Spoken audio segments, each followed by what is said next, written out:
C'est bon, c'est bon. Voilà. Bien, bonjour tout le monde. Aujourd'hui, moi, je vais vous parler de JPA, donc avec un titre un peu piège à clic, comme on dit. JPA ne sera-t-il pas finalement quantique? Alors, pourquoi est-ce que j'ai voulu faire cette conf? On utilise beaucoup JPA en fait dans les projets Java dès qu'on veut accès à des bases de données, mais on comprend assez rarement la magie qu'il y a derrière, comment est-ce qu'il fait un petit peu tout ça. Et donc le but de la conf, c'est un petit peu de comprendre comment ça fonctionne JPA. Donc je vais repartir un petit peu de la base, les mappings, les requêtes, ce genre de choses. Je vais tenter d'expliquer un petit peu la magie qu'il y a derrière. On ne trouvera pas non plus complètement dans le détail complet de JPA, en tout cas en Hibernate. Au fur et à mesure, je vais essayer de vous faire un retour d'expérience, parce que ça fait quand même un certain temps que je l'utilise, et pour essayer de vous dire un petit peu qu'est-ce qui marche bien, qu'est-ce qui ne marche pas, qu'est-ce qu'il faut plutôt éviter. Et puis aussi, je vais vous montrer un petit peu comment est-ce qu'on peut débugger tout ça une fois qu'on est arrivé en prod et qu'on a un problème de perf qui arrive. Alors déjà, pour commencer, qu'est-ce que c'est JPA? Donc JPA, c'est un acronyme, ça veut dire Java Persistence API. Suite au rachat de Sun par Oracle, et Oracle qui ne veut plus qu'on utilise Java à part pour lui, du coup ça a été renommé maintenant Jakarta Persistence, mais on peut toujours l'appeler JPA. Au final, c'est quoi JPA? C'est juste une spec. Donc ça veut dire quoi? Ça veut dire que c'est un fichier PDF de 600 et quelques pages et un fichier GR avec uniquement des interfaces. Si je peux vous montrer, ça ressemble grosso modo à ça. Voilà. Donc ça, c'est la dernière version de JPA, JPA 3.1, enfin Jakarta Persistence du coup. Et donc en fait, c'est ce PDF qui fait 662 pages. Et ils fournissent aussi sur le site de Jakarta ici la Javadoc, les schémas XML pour le fichier de configuration, etc. Et le jar qui va bien. Et donc comment est-ce que ça fonctionne si c'est qu'une spécification et des interfaces? Eh bien, il y a des implémentations qui sont liées avec. Donc l'implémentation qu'on connaît, qui est la plus connue, c'est Hibernate, mais il en existe d'autres, notamment Eclipse Link, qui est l'implémentation de référence de JPA. Et aussi un truc qui s'appelle Data Nucleus, dont je n'avais pas entendu parler avant, mais qui a priori implémente aussi JPA. Nous, on va surtout parler d'Hibernate. Et donc du coup, je vais commencer par un petit historique, parce que c'est toujours bon d'avoir un point d'origine pour savoir où est-ce qu'on veut aller. Et donc Hibernate a commencé donc en mai 2001, donc c'est vraiment pas tout jeune. Ils ont vécu leur petite vie, et puis au bout de 7-8 ans, là, le groupe de travail, donc Java EE, s'est dit que ce serait pas mal de normaliser en fait l'accès justement aux bases de données via ORM. Donc ils ont sorti la norme JPA, et donc ils ont sorti JPA 2.0. Donc il y avait une JPA 1.0 avant, mais qui était vraiment un peu un brouillon, on va dire, qui n'a pas été trop utilisée. Et puis la vraie norme qui a vraiment été utilisée, c'est à partir de la 2.0, donc décembre 2009. Et grosso modo, ils n'ont pas réinventé la roue, hein. Ils sont basés sur comment fonctionnait Hibernate. Ils ont un peu changé, on va dire, les différents noms pour remettre ça un peu carré. Mais grosso modo, ils ont repris comment fonctionnait Hibernate pour le mettre dans la spec. Ça n'a pas trop évolué, d'ailleurs on va voir, il n'y a pas non plus 4000 versions. Hein. En 2013, ils ont sorti une nouvelle version de la spécification. Ils ont rajouté des converteurs, donc le fait de pouvoir convertir, en fait, définir nous-mêmes des converteurs entre certains types et la base de données. Et aussi, ils ont rajouté des API pour faire des mises à jour en batch. 5 ans après, il y a donc JPA 2.2 qui est sorti, qui a rajouté le support de datetime sur Java 8. Et ensuite, il y a Jakarta Persistence 3 qui est arrivé en 2020. Donc là, c'était juste histoire de renommer JPA en Jakarta. Il n'y a pas eu d'ajout plus que ça. Et là, tout récemment, en mai 2022, ils ont sorti donc Jakarta Persistence 3.1 pour le support de Java 11. Ils ont ajouté un meilleur support de l'UID, en tout cas ils l'ont mis dans la spec. Ils ont aussi rajouté des fonctions sur les datetime, ce genre de choses. Voilà. Donc on voit que la spec en elle-même évolue pas des masses. Par contre, ça n'empêche pas les implémentations Hibernate ou Eclipse Link ou autres de évoluer et de rajouter des choses par-dessus cette spec. Mais du coup, ça sert à quoi au final JPA? Et en fait, c'est ce qu'on appelle un ORM, donc ça s'appelle un Object Relation Mapping. Ça permet tout simplement de passer de la vue qu'on va appeler un peu tableau d'une base de données, donc on va trouver des tables avec des lignes, des colonnes, à un modèle objet, où là on va trouver vraiment un graphe, plutôt une sorte de graphe de dépendance. Je vous ai mis un petit exemple ici. sur à quoi ça va nous servir. Et donc en fait, ça va nous faciliter tout simplement la manipulation des données, puisqu'au niveau développeur, nous, on va avoir l'impression que toutes les données sont dans des objets classiques, comme on a l'impression de manipuler, et non pas faire des appels avec la base, avec du SQL, ce genre de choses. Ça rajoute aussi une abstraction de la base de données, c'est-à-dire que la norme JPA est complètement agnostique sur la base de données que vous allez utiliser derrière. Et Hibernate supporte plusieurs types de données, j'en ai mis quelques-unes ici, H2, MariaDB, Oracle, Postgre, mais il en supporte aussi d'autres par rapport à ça. Grosso modo, ça veut dire quoi? Ça veut dire qu'au niveau de votre code, normalement, vous n'avez aucune modification à faire. Si jamais vous voulez changer de base de données, en règle générale, ça n'arrive pas, mais voilà. Mais en tout cas, logiquement, vous n'avez pas de modification à faire. On va commencer à rentrer dans le vif du sujet, donc avec la première partie qui est tout simplement le mapping. Donc comment est-ce qu'on va décrire les tables par rapport à nos objets via JPA. Donc pour ce faire, on va utiliser des notations Java dans les dernières versions, puisqu'on n'a plus besoin de le faire en XML. Au début, il fallait le faire en XML, puisqu'il n'y avait pas de notation. Il y a plusieurs annotations. Les trois principales qui vont être utiles, ça va être @entity déjà. Donc ça va être une annotation qu'on va mettre sur une classe et qui va indiquer à JPA que cette classe va pouvoir être gérée par lui-même en tout cas. Et donc en gros, ça fait le lien entre une classe et une table. Si on veut spécifier notamment le nom, on en reparlera plus tard, on peut rajouter le @table par-dessus. Mais ça, c'est vraiment plus indicatif, c'est vraiment le @entity qui est important à cet endroit-là. Si on veut spécifier une colonne, on peut mettre @colonne, on le verra aussi, c'est optionnel, on verra comment ça fonctionne. Et on va aussi voir comment fonctionne le mapping des différentes relations, quand on va voir justement avoir une classe et deux classes avec des clés primaires, des clés étrangères, etc. Si je retourne un petit peu dans le détail, donc c'est ce que je vous disais, donc on a @entity, ça permet de définir une classe qui est gérée par JPA, ça permet de faire le lien entre la classe et la table, et le @table c'est optionnel. Donc là j'ai mis un exemple en dessous, ici on voit @table avec name universe. C'est optionnel, alors pourquoi c'est optionnel? Parce qu'en fait ça permet de définir le nom de la table qui va être mappée à la classe que vous avez utilisée, mais il existe en fait un système qui permet d'avoir des noms par défaut. Donc ça s'appelle le naming strategy. Donc ça permet à votre implémentation Hibernate de générer les noms de, en gros, tout ce que vous allez mapper, donc les tables, les colonnes, les jointures, etc. Par défaut, en fait, ça utilise une nomenclature qui est définie dans JPA, qui s'appelle JPA naming. Donc vous allez trouver la table qui va être le nom de la table avec la casse, la colonne qui va être le nom de l'attribut aussi avec la casse. Donc si vous avez, je sais pas moi, Super Heroes avec un H en majuscule, il va s'attendre à ce que votre colonne s'appelle Super Heroes avec un H en majuscule. Les jointures, il va vous prendre le nom de l'attribut et puis après il va vous mettre la clé de la clé étrangère dans la table jointe. Donc ça c'est intéressant, ça évite d'avoir à répéter à chaque fois sur chaque entité et chaque annotation le nom que vous voulez avoir. Le naming qu'ils ont fait par défaut n'est pas forcément ce qu'on s'attend à avoir, on est plutôt en underscore sur des bases de données plutôt qu'en camel case comme en Java. Du coup, il est possible déjà de surcharger les noms à la main, donc ce qu'on a vu avec table, colonne, etc. Et aussi, on peut changer le générateur. Donc, c'est notamment ce qui est fait dans Spring Boot. Spring Boot n'utilise pas le JPA naming de base. Ils ont un camel case to underscore naming strategy. Et donc, comme c'est pas mal utilisé, au final, Hibernate l'a embarqué aussi de leur côté. Donc, on peut le modifier si on a envie. Si on continue un petit peu sur les mappings de base, donc on a le mapping @colonne, donc c'est ce qui permet de faire le lien entre un attribut et une colonne de votre base de données. Comme on vient de le dire, c'est complètement optionnel, c'est-à-dire que par défaut, en fait, tous les attributs de votre classe vont être pris en tant que colonne dans votre table. Donc vous n'avez pas besoin de mettre de @colonne, il va tout simplement lister tous les attributs de votre classe et il va se dire je le mappe à une colonne.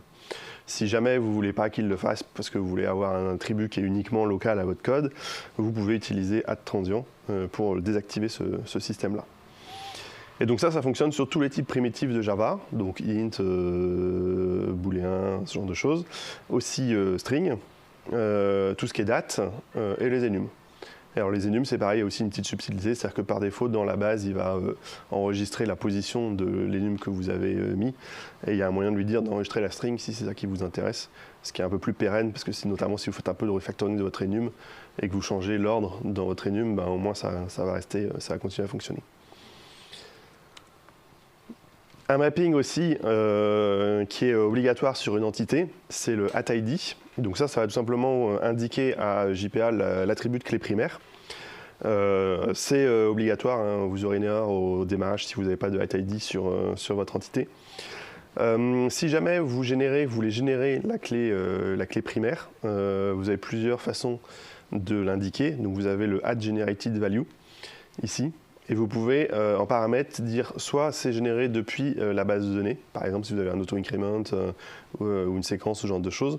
Donc vous avez identity pour les auto-increments, vous avez séquence pour les séquences, etc. Et vous avez aussi maintenant, puisque je vous ai dit, ils ont rajouté ça, la génération de type UID. Et donc dans ces cas-là, automatiquement, quand vous allez insérer votre donnée dans la base, s'il n'y a pas d'ID, il va générer l'UID pour vous. Donc ça vous évite d'avoir à le faire à la main. Voilà, après la théorique, on va tout de suite passer à un petit peu de code. On va essayer de mettre un petit peu tout ça en pratique. Donc, on va faire le mapping sur une première classe. Donc là, je vais vous remontrer vite fait mon petit exemple qui était ici. Voilà. Donc je suis parti d'univers de super-héros. Donc on a des univers ici, par exemple avec Marvel et DC Comics. Et puis après, on a des super-héros qui sont à l'intérieur. Donc on va mapper ça. Donc la première chose à faire, ce que je vous ai dit, c'est qu'on va mettre @entity donc sur notre entité. Donc là, c'est notre classe universe. Donc là, on voit tout de suite que IntelliJ râle en disant bah, tu n'as pas mis de @id. Je vous ai dit que c'était obligatoire. Donc on va le rajouter ici automatiquement. Hop, voilà. J'ai pas changé de naming par défaut. Donc là, je vais lui mettre un @table pour pas qu'il me mette la majuscule dans le nom de la table. Voilà, et du coup sur le name, là on va rien faire, puisqu'en fait c'est quelque chose qu'on veut qu'il soit mappé et qui va s'appeler name, donc on va le laisser tel quel.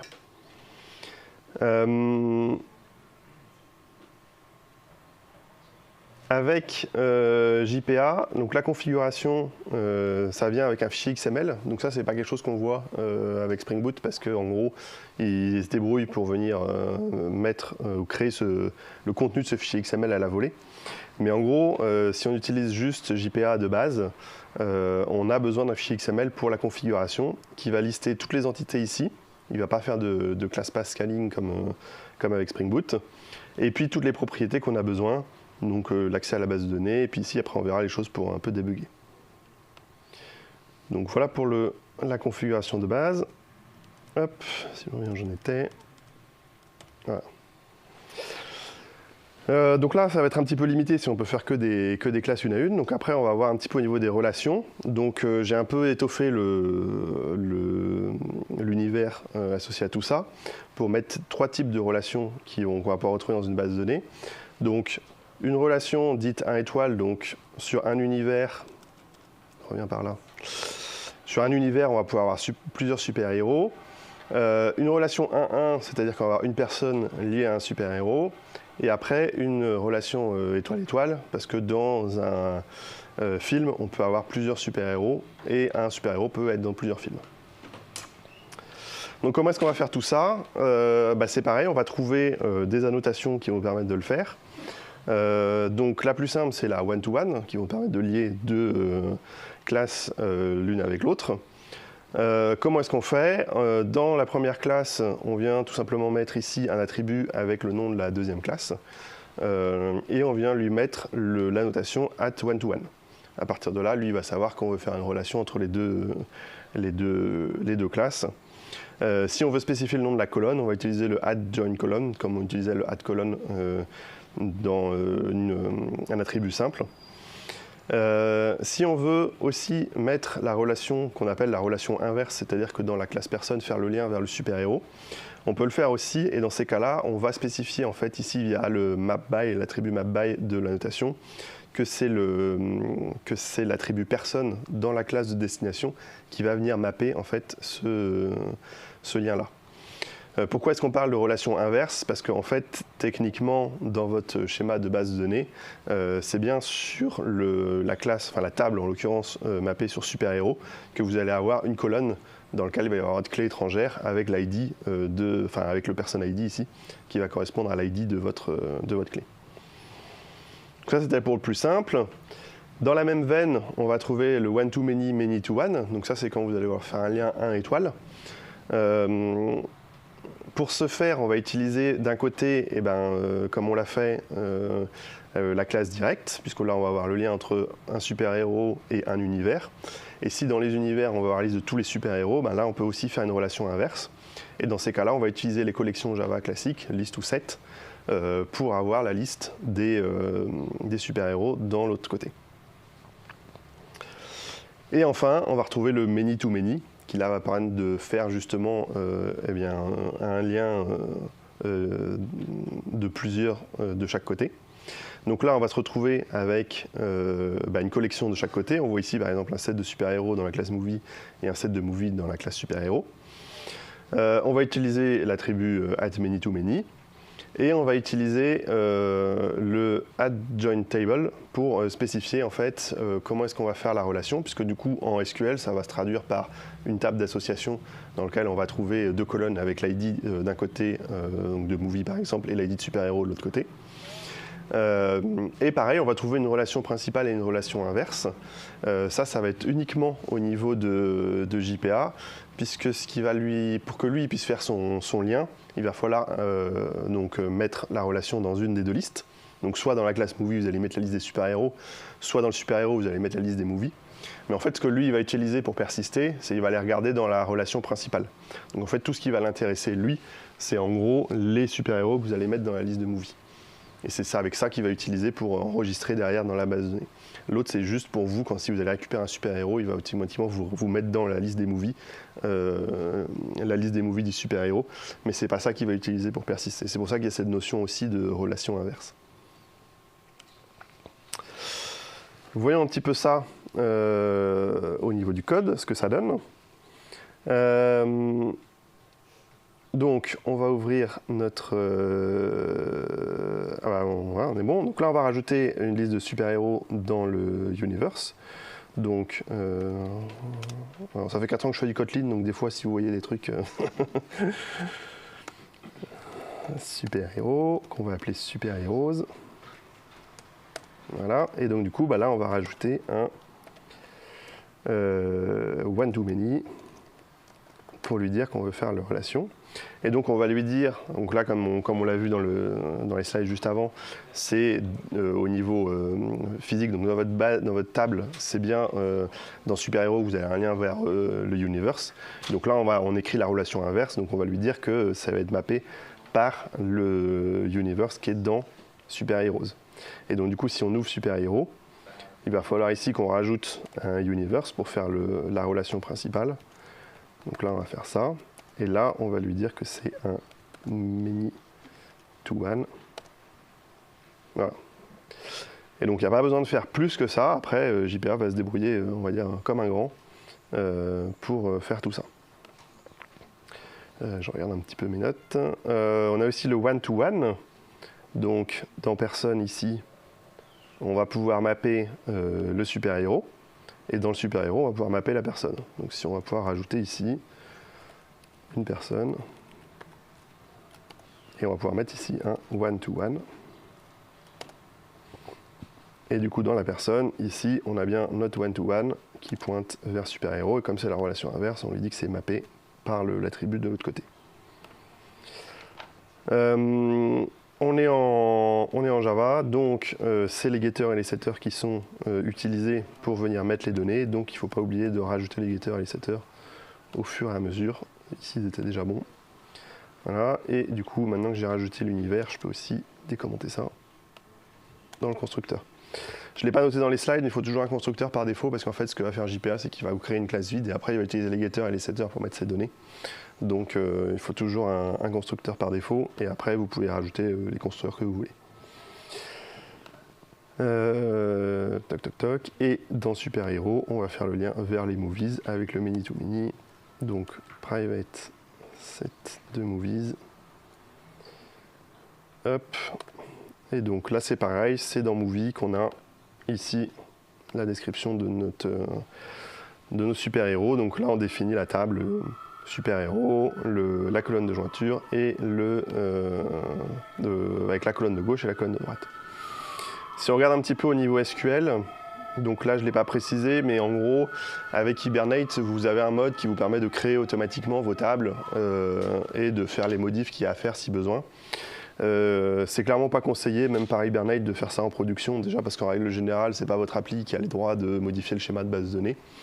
Et ensuite parce que vous ne savez pas trop ce qu'il fait, dans quel ordre, etc. Donc il vaut mieux utiliser un gestionnaire de changement, comme Liquibase par exemple, c'est ce que j'ai utilisé ici.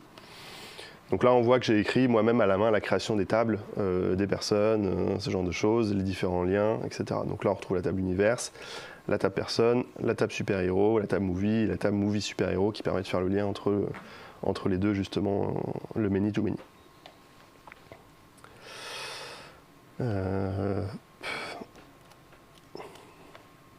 Donc il existe d'autres types de mapping que ceux-ci. On peut mapper sur des maps, on peut faire des objets embeddable, on peut faire des composite keys, on peut même faire de l'héritage avec des trucs super complexes, etc. Grosso modo, petit retour d'expérience, fuyez tout ce qui n'est pas supporté nativement par le SQL, parce que c'est justement là que la magie noire de Hibernate va arriver, va vous faire des trucs dans son coin qu'on ne comprend pas trop, et potentiellement va vous flinguer les perfs de votre appli, parce que en fait ça va aller faire plein de choses, notamment l'inheritance, faire de l'héritage directement alors que ce n'est pas supporté sur la base.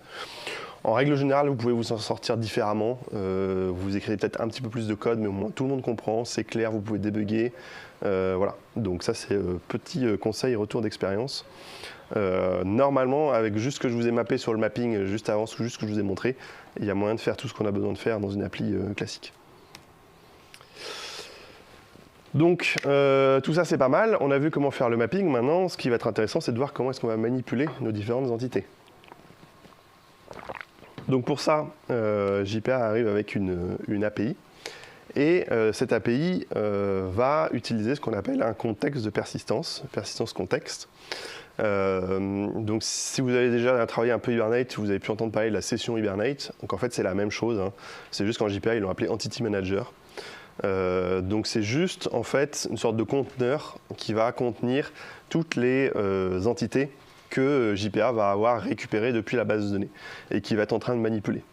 Donc tout ce qui va être dans le persistence context, dans l'entity manager au niveau de JPA, tout ce qui va être dans l'entity manager, à chaque fois que vous allez modifier une donnée sur un des objets qui est dans l'entity manager, JPA va traquer les modifs que vous allez faire. Et une fois que cet entity manager va être fermé, il va automatiquement enregistrer et persister les modifications que vous avez faites dans votre base de données. Donc ça, c'est quelque chose qu'il faut bien prendre en compte. C'est-à-dire que le but de JPA, c'est pas que vous alliez faire les modifications en base en vous disant bah là je fais forcément un save ou là je fais quelque chose. Non, c'est vous chargez des choses dans l'entity manager, vous faites les modifications que vous avez à faire et quand l'entity manager va se fermer, lui il va se débrouiller pour connaître les modifications que vous avez faites par rapport à ce qui est en base de données et envoyer les requêtes SQL à la base pour persister en fait l'état que vous avez modifié de cet entity manager. Donc ça c'est souvent assez mal compris, mais c'est bien ça qu'il faut avoir en tête. En fait, vous modifiez un état qui est l'entity manager et c'est cet état-là qui est persisté par JPA. On trouve aussi une notion de transaction. Donc là, pour le coup, c'est transaction au niveau SQL avec des commits et des rollbacks qui vous permettent justement de gérer ces enregistrements et d'avoir un état cohérent par rapport à ça. Si vous modifiez des données et que vous n'êtes pas dans une transaction, Hibernate en l'occurrence s'embêtera même pas à envoyer les données à la base de données. J'ai fait quelques tests, on va voir après, on peut afficher les requêtes SQL. S'il n'est pas dans une transaction, vous faites des modifs et que vous fermez l'entity manager, il n'y a aucun update ou aucun insert qui part. Donc comment est-ce que ça fonctionne cet entity manager? Et ben, chaque entity, en fait, chaque entité JPA va avoir ce qu'on appelle un cycle de vie qui va nous permettre de venir lier cette entité en fait, à notre entity manager. Donc le premier état, on va dire, qui est le plus classique, c'est la création en fait, d'une entité. Donc vous voulez insérer une donnée en base de données. Vous allez tout simplement, vous, dans votre code, en tant que développeur, faire un new de votre entité. Et puis après, vous allez appeler un persist. Donc le persist, il va faire quoi? Il va prendre votre entité et il va l'enregistrer dans l'entity manager. Et dans ces cas-là, on va dire que votre entité va devenir managée par l'entity manager. À partir de là, dès que vous allez faire une modification, JPA va traquer ces modifications et sera capable, au moment du flush, ici, de les enregistrer dans la base de données. Si la donnée existe déjà, vous allez pouvoir faire un find sur votre base de données et récupérer une entité qui sera directement managée. Donc vous faites un find, vous faites des modifs, vous fermez votre entity manager, c'est automatiquement enregistré. Si jamais vous voulez faire autre chose avec votre entité, donc vous voulez, je ne sais pas moi, la passer à un endroit où il n'y a plus d'entity manager, vous voulez juste récupérer les données en dur, etc., vous pouvez ce qu'on appelle la détacher, donc avec le detached, et vous voulez récupérer une entité qui ne sera plus managée. Donc là, vous pouvez potentiellement modifier ce que vous voulez, ça ne sera plus persisté en base. Et si vous avez une entité qui est détachée et que vous voulez la remettre dans l'entity manager, eh ben, vous pouvez utiliser merge. Et donc dans ces cas-là, ça va aller synchroniser grosso modo l'entité détachée avec l'état qu'il y a dans la base de données. Et pareil, si vous voulez supprimer eh bien, l'entité, vous pouvez faire un remove. Et donc dans ces cas-là, ça va supprimer l'entité de l'entity manager et aussi de la base de données quand le flush sera fait. Donc ça, c'est aussi important à comprendre. Souvent, on n'a pas du tout cette vision-là. Il faut bien savoir en fait, à quel cycle de vie est rattachée votre entité pour savoir ce qui va se passer. Vous avez sûrement dû, on va le revoir juste après, tomber sur des lazy exception ou no session exception, ce genre de choses. En fait, c'est parce que vous essayez d'accéder à des données alors que l'entité est détachée. Au niveau de l'API, comment ça se traduit? Et bah, du coup, on va commencer par on va dire le point d'entrée de JPA, qui est l'Entity Manager Factory. Donc ça, c'est quelque chose qui va permettre de créer un Entity Manager. Ça s'initialise avec un fichier XML, c'est le fichier XML que je vous ai montré juste avant. Et en règle générale, vous allez avoir qu'un seul Entity Manager Factory par ce qu'on appelle Persistence Unit, donc en gros par fichier XML. Donc vous le créez une fois et après vous pouvez le réutiliser dans tout votre code. Donc ça, typiquement, c'est ce que vous fait Spring Boot tout seul comme un grand au moment où il démarre. Et c'est aussi auto-closable, donc vous pouvez l'utiliser dans un try with resource, donc c'est pour ça que je l'ai mis ici, pour qu'il soit fermé automatiquement si besoin. Une fois que vous avez votre Entity Manager Factory, vous pouvez créer des Entity Managers. Donc là, cette fois-ci, c'est ce que je vous dis, c'est l'équivalent de la session Hibernate. Donc vous allez le créer à partir du moment où vous allez vouloir modifier, récupérer tout un tas de données. C'est grâce à ça que vous allez pouvoir gérer les transactions au niveau SQL. Quand vous allez fermer l'Entity Manager, ça va automatiquement flusher en base de données les données qui sont enregistrées pour peu que vous soyez dans une transaction. Et c'est aussi auto-closable, donc on va aussi avoir tendance à l'utiliser dans un try with resource si on le fait à la main. On va pouvoir regarder tout ça un petit peu avec du code. Donc la première étape, c'est ce que je vous ai dit, ça va être de créer des données. Donc là, on va créer les universes. Donc on va implémenter la méthode createUniverse. Donc là, on va faire un try with resource. Je vais essayer de ne pas trop tricher, on va essayer de faire ça. Donc un try with resource avec notre Entity Manager Factory. Et donc du coup, on va essayer de pas trop tricher, mais un petit peu quand même, parce que je ne le connais pas par cœur. Persistance. Create Entity Manager Factory. Et en paramètre, vous allez lui donner le nom du Persistence Unit. Et donc le nom du Persistence Unit, vous le trouvez dans le fichier XML. C'est tout simplement ici, là où vous voyez, on a une balise Persistence Unit avec un nom. Donc moi, je l'ai appelé org.alex. Donc vous pourriez potentiellement en avoir plusieurs dans votre fichier persistance.xml. Et le fichier persistance.xml, il le trouve comment? Et tout simplement parce qu'il s'appelle persistance.xml et qu'il est dans le répertoire meta-inf de ressources. Et donc du coup, avec ça, ça lui suffit. Donc maintenant, dans notre Entity Manager Factory, on va pouvoir récupérer notre entité manager. C'est bizarre de ne plus avoir de complétion. Et donc là, on va partir de notre Entity Manager Factory.create Entity Manager. Voilà, donc là maintenant on a un Entity Manager, donc on va pouvoir faire des choses dans notre base de données. On va tout simplement commencer déjà par démarrer une transaction. Ensuite, on va créer un premier universe. Marvel ID, Marvel. Voilà, et là il me manque quoi? J'ai oublié le new. 4 ans de Kotlin. Et pour sauvegarder, du coup on va utiliser l'Entity Manager Factory et on va faire un persist, comme on l'a vu, pour passer du new vers le manage. Et là on va faire Marvel. Hop. Et à la fin, on va committer notre transaction pour que ça enregistre en base. Ah oui, là c'est start. Non, c'est begin. Non, merci. Je vous ai dit, on peut ajouter ici, donc ça c'est très pratique, je vous le conseille de le faire quand vous êtes en développement, d'afficher le SQL que va générer en fait Hibernate et qui va être envoyé à votre base de données. Comme ça on va tout de suite voir ce qui part. On peut aussi générer des statistiques, on va voir un petit peu ce que ça donne, mais en gros ça va nous faire un récapitulatif à chaque fois qu'il va fermer un Entity Manager, de nous dire combien de requêtes sont parties, combien d'updates, ce genre de choses. Donc là j'ai installé les deux. Et on va voir ce que ça donne. Je vais juste vérifier que ma base est vide. Hop, voilà, je vais la vider pour être sûr qu'il n'y ait pas des trucs qui traînent. Tac, voilà. Et donc, qu'est-ce que je fais dans mon main? Donc là, c'est vrai que je ne l'ai pas dit, mais j'ai refait une application vide, sans Spring, sans Spring Boot, sans rien, juste pour qu'on ait l'API de base et qu'on se remémore un petit peu comment ça fonctionne. Donc là, j'ai juste le Flyway pour qu'il me crée ma base de données avec le SQL que vous avez vu avant. Et puis là, je vais créer mon service et puis je vais appeler le Create Universe. Et puis on va lancer ça, on va voir ce que ça donne.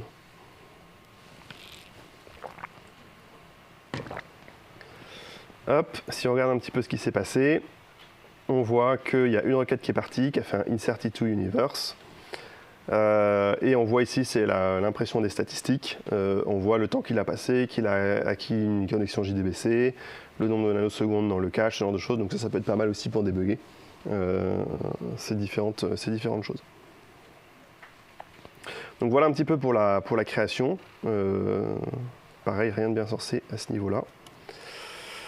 Hop. Et donc on va commencer à arriver aux choses sérieuses, à parler du lazy loading. Le lazy loading, ça sert à quoi? On l'a vu, donc vos entités vont être liées les unes par rapport aux autres. Sauf que si vous ne faites pas de lazy loading, potentiellement là quand on va charger les universes, il va vouloir récupérer tous les super-héros, puis dans chaque super-héros on a un lien vers les movies, donc il va vouloir récupérer tous les movies, puis après on a un lien vers une personne, donc il va vouloir récupérer tout ça.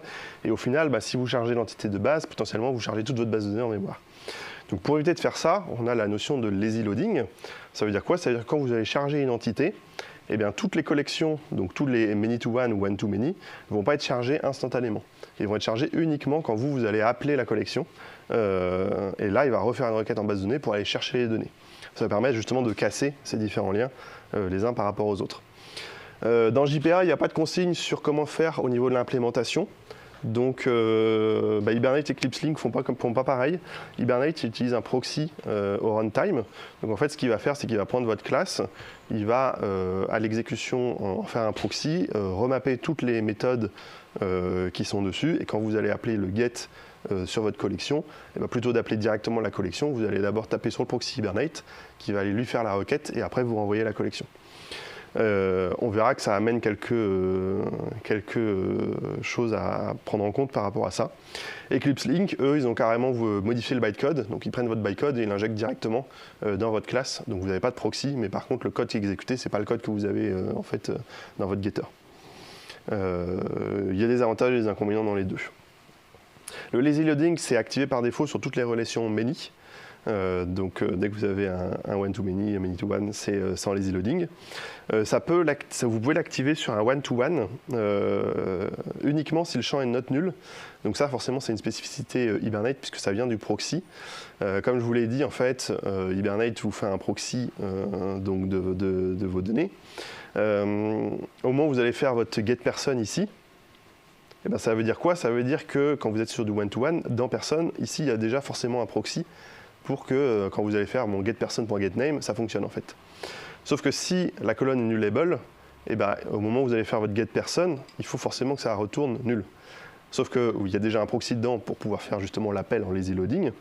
Et donc du coup, si c'est pas nullable, il ne peut pas le faire puisque potentiellement il a le proxy à l'intérieur. Par contre, si vous lui dites le champ n'est pas nullable, ça veut dire qu'il y a forcément quelque chose parce qu'il y a une contrainte not nulle dans ma base, t'inquiète pas. Là, il va pouvoir mettre son proxy en toute tranquillité en disant de toute façon, ça sera not null, donc de toute façon, quand je vais faire un appel à la base de données, je vais pouvoir lui rendre un résultat. Et donc, du coup, là, ça va fonctionner. Ça, c'est pareil, ça fait partie des petites subtilités où de temps en temps, on se dit ah bah tiens, j'ai un one-to-one, j'ai pas forcément envie de le charger à chaque fois, hop, je vais le coller en lazy. Il faut savoir que Hibernate n'est pas très avare en log par rapport à ça, c'est-à-dire qu'il va prendre votre notation, il ne va pas vous dire qu'il ne va pas le faire. Donc en fait, il va continuer à le faire en Eager, même si vous l'avez mis en lazy, et il ne va rien vous dire. Donc pareil, petite subtilité. J'ai mis plus gros que ce que je pouvais. Ne faites jamais d'Eager. Donc Eager, c'est l'inverse du lazy, c'est vrai que je ne l'ai pas dit. Ne préchargez jamais les collections, parce que sinon vous vous retrouvez à ce que je vous disais, c'est-à-dire charger le graphe d'objet quand vous chargez une entité. On verra comment faire pour précharger les entités avec des requêtes au cas par cas, mais n'écrivez jamais sur une collection un fetch Eager, c'est le début de la catastrophe. Voilà. Et même si je l'écris en gros en gras, ça ne nous a pas empêché de le faire sur notre appli sur laquelle je suis. Et au bout de 4 ans, j'ai réussi à l'enlever parce que c'était sur l'entité principale et que je ne l'ai pas vu passer au début. Voilà. Et ça nous a amené des problèmes de perf. Et il a fallu qu'on bidouille pour pouvoir réussir à faire fonctionner le truc comme on voulait. Donc voilà. Donc ne le faites jamais. Ce serait même carrément bien d'avoir une règle sonar qui vous interdit de pousser quoi que ce soit avec ça. Mais voilà. Qu'est-ce qui se passe si vous essayez d'accéder à une donnée lazy loadée et que vous n'êtes plus dans Entity Manager, si la session est détachée, et vous allez avoir une no session exception ou une lazy initialization exception. Cependant, si vous êtes sur un one-to-one, par exemple, vous pouvez quand même accéder à l'ID, puisque l'ID, en fait, il l'a déjà, puisque c'est au moment où il a chargé la table, dedans, il a forcément l'ID, puisqu'il a sa relation. Donc là, vous pouvez quand même y accéder, mais si vous faites un appel à un autre attribut, il va vous envoyer bouler. Un truc qu'il faut faire attention avec le lazy loading, c'est le problème, ce qu'on appelle le N+1. Donc le N+1, c'est quoi? C'est un problème où quand vous allez commencer à charger une entité. Donc là, si on prend notre exemple, on va dans le universe, lui dire récupère-moi la liste des super-héros. Ok, pas de problème, il me fait un lazy loading, très bien. Sauf que dans le super-héros, on a vu qu'on avait une relation one-to-one avec la personne. Et celle-là, par défaut, elle est en Eager. Donc ça veut dire qu'à chaque fois qu'on va vouloir récupérer un super-héros, on va récupérer la personne associée. Du coup, qu'est-ce qui va se passer quand on va accéder à la collection?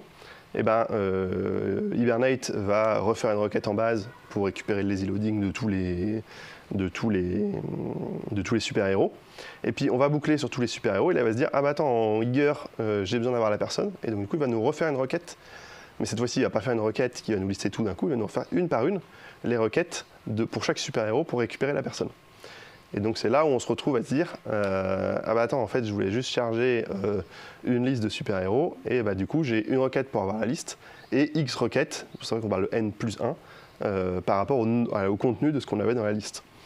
Donc ça c'est un truc aussi qu'on voit très souvent passer, donc il faut faire attention parce que du coup on se retrouve avec beaucoup de requêtes. Quelque chose qui peut vous éviter en fait de faire ça, c'est de ne pas mapper les relations inverses comme on vient de le faire en fait, et plutôt de faire les requêtes manuellement. En fait, ça va vous forcer, parce que si vous faites comme ça va souvent arriver quand vous allez le faire, et que c'est une relation, vous allez passer par une relation inverse en fait. Puisque si vous ne passez pas par une relation inverse, en fait, vous avez le champ, grosso modo, dans la liste. Si par exemple, je fais une liste si je lui dis liste-moi la liste des super-héros pour tel univers, en fait, au moment où je vais lister ma liste, lui, dans sa liste de super-héros, il a déjà la relation avec la personne. Donc là, il peut la récupérer à la volée. Mais par contre, si on le fait dans le sens, il ne l'a pas. Donc, une bonne pratique, c'est ne mappez pas les relations inverses, faites les requêtes manuellement. Au moins, dans votre code, vous mettez clairement, là, je fais un appel en base et je sais sur quoi je vais récupérer les données. Je peux faire, on verra après, les fetch join, donc récupérer les données en amont au moment où je fais ce chargement. Et ça va vous éviter aussi des différents problèmes. On va regarder un petit peu le code par rapport à tout ça, parce que c'était un petit peu quand même théorique, mon histoire.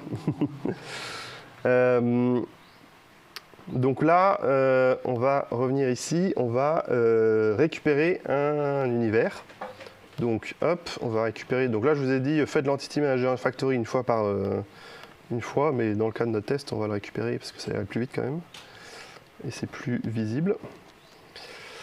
Et là, on va lui dire, eh ben, récupère-moi l'univers qui est Marvel. Donc là, on va utiliser l'entity manager la méthode find. On va lui donner la classe qu'on veut récupérer. Hop, et après, on va lui donner l'ID qu'on veut récupérer. Donc là, je vais faire ça. Donc on voit, je récupère ici notre entité, et après, je fais un return direct, et donc j'aurai fermé mon entity manager. Donc ça veut dire que la méthode qui va appeler load Marvel va récupérer un universe, mais l'universe sera detached. Il ne sera plus attaché à notre entity manager. Donc si hop, je fais ça. Donc là, je récupère mon Marvel et j'exécute. Là, on va voir, ici, je récupère bien Marvel. Hop, tout se passe bien puisqu'on a récupéré toutes les données au moment où on avait notre entity manager. L'entité a été détachée et tout fonctionne.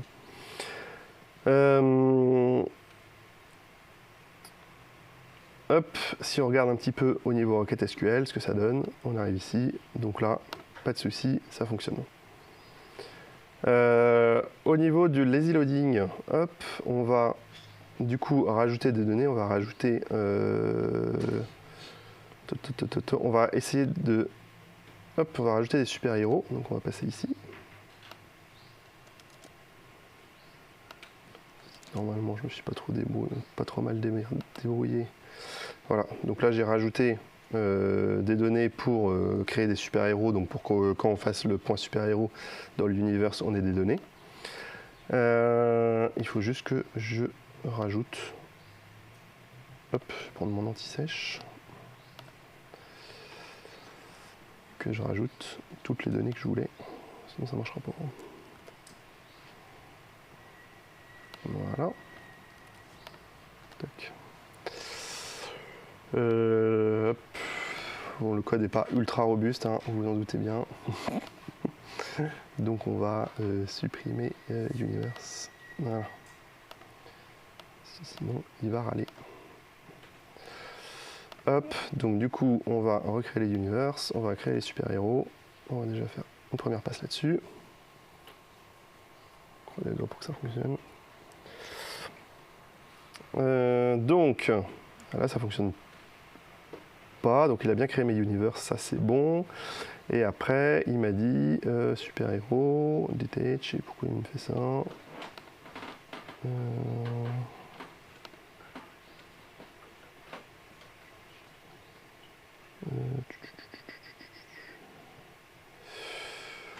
je me demande si c'est pas à cause de ça, je vais juste le relancer. Du coup là normalement il m'a créé les deux universes, mais par contre j'ai pas de super-héros.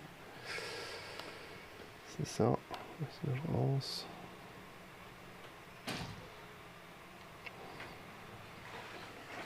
Entity existe.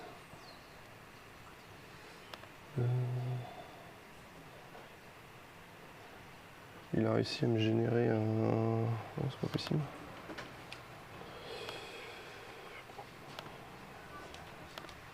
Qu'est-ce qu'il m'a fait? J'ai dû oublier, non. Donc on crée bien ça, on crée bien ça, on crée bien ça. Ici je lui dis juste, je lui surcharge juste l'ID, comme ça j'en ai besoin, ça m'intéresse pour après. Et après je lui dis tout persister, je mets mon begin, je mets mon close, je récupère mes données, tac tac tac tac tac. Et il me dit détache entité, passe to persist, super héros.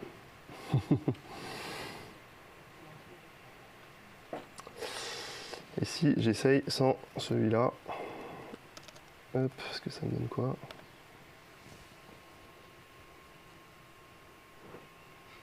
Ok, bon, c'est pas grave, ça suffira pour montrer ce qu'il y a à montrer. Voilà, donc ici je récupère, hop, et je lui dis de me charger.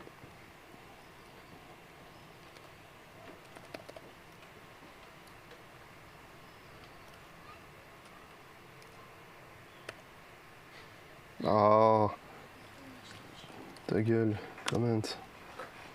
On va y arriver, oui.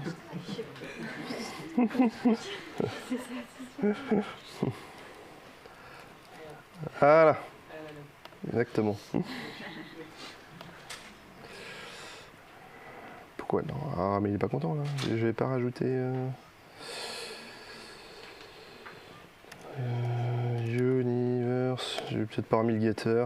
Ouais, c'est ça. Voilà. Ok. On y arrive. Il va falloir que j'accélère un peu. Donc là, on a une erreur, mais cette fois-ci, c'était prévu. Donc là, voilà, il nous dit, je peux pas initialiser la collection Super Heroes, parce que j'ai pas de, c'est marqué no session ici. Je peux pas initialiser mon proxy, j'ai pas de session. Donc au moment où tu fais ton get Super Heroes ici, c'est raté. Donc comment est-ce qu'on va s'en sortir? Hop, si je reviens là. On va pouvoir utiliser on a deux manières de s'en sortir, c'est justement utilisant le requêtage qui va être fourni dans JPA. Donc il y a deux manières de faire des requêtes dans JPA, soit un langage de requête qui s'appelle JPQL, JPA Query Language, qui est un équivalent de SQL mais pour JPA, soit Criteria API, j'en parle juste après. Donc JPQL, c'est basé sur les entités. Donc dans le JPQL, vous allez écrire le nom de votre classe en l'occurrence. Vous allez faire un select from universe avec votre U majuscule. C'est lui automatiquement qui ira faire le mapping via vos données. Et pareil pour le nom des tables et des colonnes. Vous allez utiliser les attributs de votre classe. C'est un langage spécifique, à savoir que c'est pas du SQL, ça y ressemble pas mal, vous avez des from, des where, des joins, ce genre de choses. Mais c'est quelque chose qui est normé et ce que je vous disais, Hibernate a des dialectes pour faire les petites adaptations qui vont bien en fonction des spécificités des bases de données pour des trucs un petit peu plus avancés par rapport à ça. Vous pouvez justement fetcher les relations à l'avance pour régler ce genre de problème de lazy loading. Et vous pouvez utiliser aussi des DTO si vous avez besoin de charger que des parties en fait de votre entité pour pouvoir faire un traitement en batch, vous avez beaucoup de données à charger, vous pouvez directement utiliser un DTO. Ça fonctionne comment? Ça fonctionne simplement comme ça. Vous avez la méthode create query sur l'entity manager et vous pouvez sélectionner ici, donc super-héros c'est votre classe, vous mettez un alias, donc vous sélectionnez tous les super-héros. Vous faites un join fetch movies, donc là on va pouvoir justement lui dire de fetcher toutes les movies au moment où il va faire la requête, donc il va automatiquement faire le join qui va bien en SQL. Et ici on lui dit par exemple qu'il a un paramètre, donc il faut récupérer sur le name qui est ici Wonder Woman, et puis après on récupère la liste. Voilà, donc ça c'est une première méthode, et vous pouvez comme ça dire de précharger en fait les collections dont vous avez envie au moment où vous faites votre requête. On peut utiliser la Criteria API. Alors Criteria API, ça vous permet de construire une requête programmatiquement. En effet, JPQL, si vos conditions par exemple sont variables, vous faites par exemple le truc assez classique qu'on fait sur toutes nos applis, à savoir avoir des filtres multiples, en disant je peux filtrer sur le nom, sur le, je sais pas moi, le type, etc. C'est des conditions que vous allez vouloir rajouter en fait dynamiquement dans votre requête JPQL. Si vous le faites en JPQL, vous allez commencer à jouer avec des concaténations de chaînes, ce genre de choses, pour rajouter vos end, vos or, etc. Donc c'est très rapidement immaintenable. Donc il y a la Criteria Query API qui s'occupe de faire ça. Ça fonctionne comment? Ça génère via la notation processing tool de Java ce qu'on appelle un métamodèle. Donc ça va être un certain nombre de classes qui vont décrire vos entités. Donc ça marche plutôt bien, ça permet de faire ce qu'on veut faire. Par contre, l'API est assez verbeuse, assez obscure. Et donc du coup, si vous êtes en Java, il y a un projet qui s'appelle QueryDSL qui fait à peu près la même chose, sauf que l'API est beaucoup plus claire et beaucoup plus fluide. Donc je vous conseille d'utiliser ça si vous êtes en Java. En Kotlin, ça commence à être un peu plus compliqué, notamment parce que APT va être deprecated avec du Kotlin avec le nouveau compilateur. J'ai pas encore creusé sur les projets, mais il y a aussi des projets en fait qui permettent de faire des DSL en Kotlin pour ce genre de choses. Mais ce serait l'occasion de creuser. Nous, pour l'instant, sur notre projet Kotlin, on utilise aussi QueryDSL. Mais je pense qu'on va commencer à être embêté quand on va vouloir passer sur le prochain compilateur Kotlin. Ça s'écrit comment? Ça s'écrit comme ça, en fait. Vous allez récupérer un builder de Criteria Query. Vous allez lui dire que vous voulez créer une query qui va retourner des super-héros. Donc, vous lui passez la classe en paramètre. Vous lui donnez ici, par exemple, quand vous allez vouloir faire votre select hash from superhero hash, donc vous allez lui dire que ça va être un from superhero, et vous allez stocker le résultat dans hash ici. Et après, en gros, vous allez créer votre criteria query en lui disant tu me fais un select de hash, donc du coup, lui, il sait que c'est from superhero, where builder.equals, donc là avec le métamodèle c'est le coup du underscore ici, vous allez pouvoir dire que c'est l'attribut name doit être égal à Wonder Woman. Donc vous voyez c'est vachement verbeux et pas super intuitif, ça marche mieux avec query DSL. Et enfin vous pouvez lui dire ben, je veux aussi fetcher ici les movies du super-héros au passage en lui disant h.fetch et après vous exécutez la query, vous lui demandez de récupérer le résultat. Donc voilà. On va dire que ça a le mérite d'exister, mais clairement, ce n'est pas forcément ce que je préconise au mieux. On peut regarder un petit peu au niveau du code comment ça fonctionne. Hop, si on reprend notre universe. Hop, bon là, j'ai plus trop de temps, donc je vais tricher un peu. Hop. Donc on va reprendre notre méthode pour récupérer nos universe, sauf que cette fois-ci, dans la requête, on va bien lui mettre un join fetch ici. Donc on lui met un left join parce qu'il n'y a pas forcément de super-héros sur un universe, donc on veut quand même récupérer l'universe. Ça, pour le coup, le left join fonctionne comme en SQL, hein, il n'y a pas de surprise. Et donc du coup, si on récupère ça, hop, si je crois que je l'avais mis là, toc.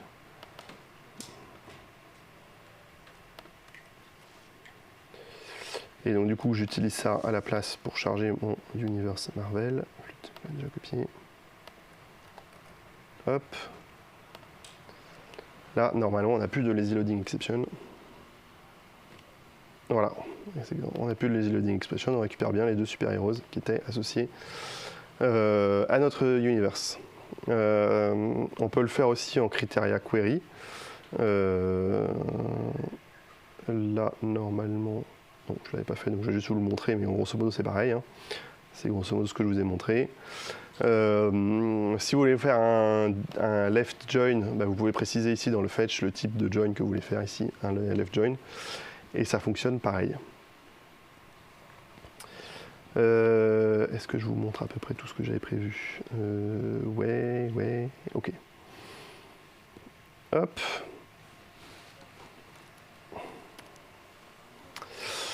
On n'a pas encore parlé de la modification des données, donc je vous ai dit si vous modifiez vos données, donc au moment où vous allez récupérer dans votre Entity Manager les entités que vous voulez manipuler, vous allez modifier vos données, vous allez faire le commit de votre transaction, vous fermez l'Entity Manager, il se débrouille. Ça fonctionne bien dans le cas où vous lisez beaucoup de données et vous en modifiez assez peu. Parce que qu'est-ce qui va se passer si au moment où vous faites le find, il va faire un select dans votre base de données, vous faites votre modif, et à la fin vous flushez, et là il va faire un update de votre entité. Au moment où il fait l'update de votre entité, par défaut en fait il va partir du principe que la donnée qui était dans la base de données n'a pas été modifiée. Donc si il y a une modification qui est faite à ce moment-là, et bien par défaut si vous ne gérez pas le cas, vous allez réécraser en fait les données que vous avez dans votre Entity Manager. Donc pour éviter ça, si vous écrivez souvent ou si vous savez que vous allez potentiellement écrire la même donnée de plusieurs endroits différents, genre avec du multithreading, ce genre de choses, vous pouvez utiliser le mécanisme de locking. Donc par défaut, ce que je vous disais, c'est ce qu'on appelle l'optimistic locking. Donc en gros, il ne fait rien. Si vous voulez garder l'optimistic locking, vous ne voulez pas locker via les mécanismes de lock de base de données, vous pouvez utiliser du versionning sur vos entités. Donc il y a plusieurs moyens de faire ça. Vous pouvez soit utiliser une sorte de numéro de révision, ici un numéro de version, que va gérer automatiquement en fait JPA. Donc ce qu'il va grosso modo faire, c'est qu'il va incrémenter ce numéro à chaque fois qu'il va sauvegarder. Et donc du coup, il va récupérer votre entité, il va faire les modifs et au moment où il va faire l'update, il va regarder que du coup c'est le bon numéro de version par rapport à ce qu'il est en train d'updater. Si ce n'est pas le bon numéro de version, du coup il va vous lever une exception et donc du coup vous allez pouvoir savoir que la donnée qui est en base ne correspond plus à ce que lui il avait dans son état d'Entity Manager. Vous pouvez le faire soit avec un numéro de révision, soit aussi avec un instant qui est du coup la date de dernière modif avec un timestamp qui est généré par la base de données. Ça peut vous faire une pierre deux coups si vous voulez enregistrer au fur et à mesure la date de dernière modif. Vous pouvez le faire. Donc ça c'est pas mal, mais ça sous-entend quand même que vous modifiez quand même pas trop souvent les données et vous êtes plutôt optimiste sur le fait que ça va pas arriver souvent, dans le sens où quand ça arrive, vous avez une exception et à vous de gérer l'exception correctement. Si vous voulez carrément être sûr que ça n'arrive pas, vous pouvez faire ce qu'on appelle lock pessimiste. Donc là cette fois-ci vous allez utiliser le mécanisme de locking de la base de données qui va être en dessous.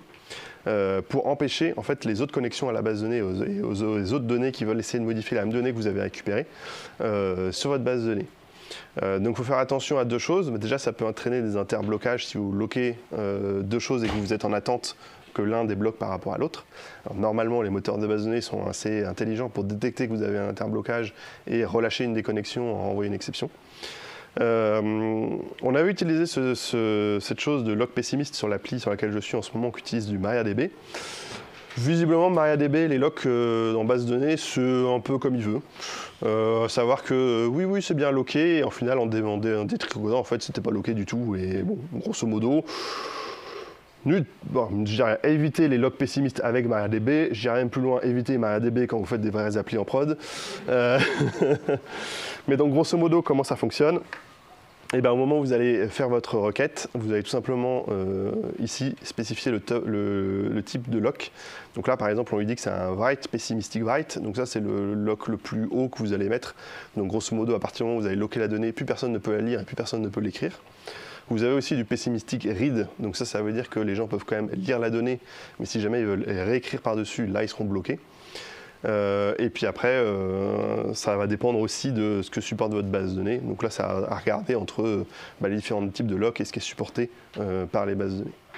Donc ça peut quand même être intéressant si vous avez pas mal de multithreading, des batchs qui passent en arrière-plan, ce genre de choses. Le cas d'usage typiquement qu'on avait sur notre appli, c'est qu'on avait une session utilisateur qui était stockée en base de données. Donc la session utilisateur, elle avait un état, et au bout d'un certain temps où il n'y avait pas d'opération qui était faite sur la session de l'utilisateur, et automatiquement la session partait en timeout. Et donc pour faire ça, on avait un batch qui passait toutes les 10 secondes et qui regardait l'état des sessions, et dès qu'on avait dépassé genre 2 minutes avec plus aucune modification sur la session, hop, il a passé automatiquement en timeout. On avait mis du locking pour justement se préserver, du locking pessimiste pour se préserver d'avoir une modif concurrente entre les deux. Sauf que ça n'a pas fonctionné et donc du coup on se retrouvait des fois à avoir des sessions qui auraient dû tomber en timeout, qui revenaient magiquement en route. Parce qu'il se passait quoi? Au moment où le batch passait, il y avait en même temps l'utilisateur qui faisait une action. Donc pour mettre à jour la date de dernière modif, on récupérait via Entity Manager la session, on mettait à jour la date de dernière modif et puis on repoussait. Sauf que le batch passait au milieu en disant je suis en timeout et on réécrivait en fait derrière avec ce qu'on avait récupéré avant. On pensait être prémuni à cause du locking, mais non. Donc ce qu'on a fait, plutôt que d'essayer de faire fonctionner du locking ou autre, on a utilisé tout simplement un update. Donc là, on revient au SQL pur et dur. Vous pouvez directement faire des updates aussi avec du JPQL. Et donc, du coup, on a passé une requête qui mettait à jour directement le statut. Et du coup, qui mettait à jour plutôt la date de dernière modif. Et du coup, on n'a plus eu de problème de blocage l'un avec les autres. On n'a plus de temps, donc je ne vais pas vous montrer ça en code. Donc si je récap un petit peu mes petits derniers conseils à l'utilisation de JPA, donc déjà là tout ce que je vous ai montré, vous avez vu, c'est quand même assez bas niveau. Sur une appli en prod, vous embêtez pas, vous utilisez Spring Transaction et Spring Data JPA. Cependant, il y a quand même en tête la magie qui se passe quand vous faites un add transactionnel dans du Spring Data Transaction. Qu'est-ce que ça fait en fait? Ça va créer la transaction, ça va créer votre Entity Manager, ça va mettre vos objets dans Entity Manager. Quand vous allez sortir d'une méthode qui est transactionnelle, ça va détacher vos objets, ce genre de choses. Voilà, ça c'est quand même une bonne idée d'avoir ça en tête. Ne mappez pas les relations inverses, vous pouvez toujours vous débrouiller sans et ça vous évitera des erreurs. Essayez le plus possible de coller votre mapping au schéma de votre base de données. C'est pas magique si vous avez votre lien de clé étrangère dans votre table à cet endroit-là. Si dans votre mapping vous faites 4 relations pour l'avoir avec de la magie JPA, à un moment lui il va quand même devoir aller chercher cette donnée à cet endroit-là, quoi. Ayez en tête l'état de vos entités dans leur cycle de vie pour éviter d'avoir des lazy loading exceptions, ce genre de choses. Attention au N+1, donc du coup, afficher les requêtes SQL en dev, ça c'est vraiment une bonne pratique. Et aussi, allez pas chercher dans les fonctionnalités avancées, héritage ou autres. Si vous avez ce genre de truc, parce que par exemple vous reprenez une base de données existante, dans ces cas-là, utilisez carrément pas JPA. Ça sera encore mieux. Voilà, merci à tous.